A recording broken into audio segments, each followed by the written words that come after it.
इधर मुख्यमंत्री अशोक गहलोत थोड़ी देर में भीलवाड़ा पहुंचने वाले हैं, लेकिन सीएम के दौरे से पहले उनके स्वागत के लिए जुटे कांग्रेस कार्यकर्ता आपस में उलझ गए और एक दूसरे पर हेलीपैड पर एंट्री और लिस्ट में नाम ना लिखवाने का आरोप लगाया। और इस दौरान वहां मौजूद राज्य मंत्री धीरज गुर्जर ने उनको शांत कराया। आप देखिए कैसे भीलवाड़ा में भी पहुंचने वाले हैं मुख्यमंत्री, लेकिन पहले से कार्यकर्ता मौजूद और सीमित ही कार्यकर्ता। बिल्कुल जो पहला चक्र होता है जब मुख्यमंत्री हेलीकॉप्टर से उतरेंगे, उसके बाद कुछ गिने चुने ही कार्यकर्ता पार्टी के जाते हैं, उनकी एक लिस्ट तैयार होती है। उसी को लेकर यहां आपस में ही उलझ गए कि हमारा नाम क्यों नहीं है, तुम्हारा नाम क्यों है। और वहां पर उस दौरान बताया जा रहा है कि मंत्री भी खुद वहां मौजूद थे, धीरज गुर्जर। हालांकि उन्होंने मामले को शांत कराने की कोशिश की।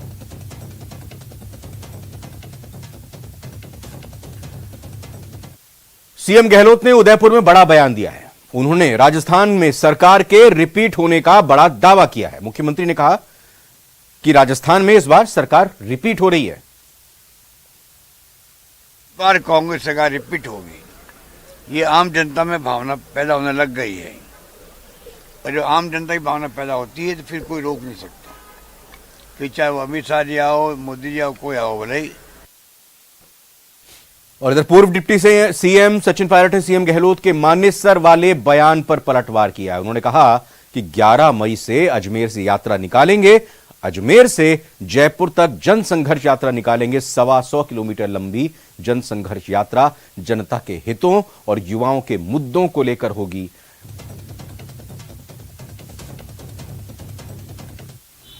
11 तारीख को परसों अजमेर से एक यात्रा निकालूंगा। जनता के बीच जाकर जनता की आवाज सुनेंगे, जनता के मुद्दों को उठाएंगे। और जैसा मैंने शुरू में कहा, जनता जनार्दन है, तो जनता के बीच जाना हम सबका दायित्व बनता है। और जो करप्शन के इश्यूज हैं, जो नौजवानों के इश्यूज हैं, जो पेपर लीक और पेपर कैंसिल के और नौजवानों के हितों से जुड़े मुद्दे हैं, उनको उठाकर मैं एक जन संघर्ष यात्रा निकालने जा रहा हूं, जो 11 तारीख को शुरू होगी अजमेर से और जयपुर की तरफ हम लोग आएंगे। लगभग 125 किलोमीटर की यात्रा है। जन संघर्ष यात्रा लोगों के हितों के लिए, करप्शन के खिलाफ, नौजवानों के संरक्षण के लिए। उनकी आवाज को हम सुनेंगे, उनकी आवाज को बुलंद करेंगे। और मैं समझता हूं कि सही निर्णय तब लिए जाएंगे जब जनता का पूरा हमारा साथ होगा, जनता का पूरा प्रेशर होगा।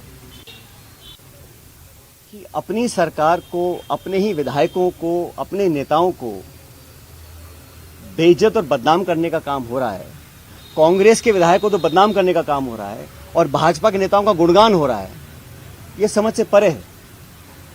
इस प्रकार का जो काम हुआ वो बड़ा गलत है। और वहीं सचिन पायलट की प्रेस कॉन्फ्रेंस पर बीजेपी विधायक रामलाल शर्मा ने पलटवार किया। उन्होंने कहा कि बीजेपी को ढाल बनाने की कोशिश की जा रही है। पहले भी स्वार्थ के चलते मानेसर जा बैठे थे और फिर बीजेपी को ढाल बनाकर लड़ाई लड़ना चाहते हैं।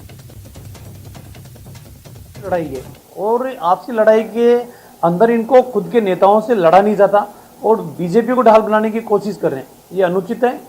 पहले भी मानेसर जाके बैठे थे, ये अपने स्वार्थों की वजह से जाके बैठे थे, इनके आप अंदरूनी झगड़ों की वजह से जाके बैठे थे।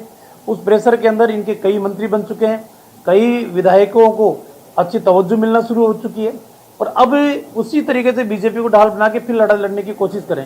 लेकिन राजस्थान की जनता सब जानती है किसने कितना काम किया है और कौन जनता के हित में खड़ा रहता है, वो अच्छी तरीके से जानती है। और वहीं पायलट के बयान पर आचार्य प्रमोद कृष्णन ने कहा है, ट्वीट करके उन्होंने क्या कुछ कहा है वो बताते हैं आपको। मैं सचिन पायलट की इस बात से पूरी तरह से सहमत हूं कि अशोक गहलोत की नेता वसुंधरा जी हैं, सोनिया जी नहीं है। तो बड़ी बात यहां आचार्य प्रमोद कृष्णन की तरफ से कही गई है और सचिन पायलट के बयान का, उनकी बातों का समर्थन किया गया।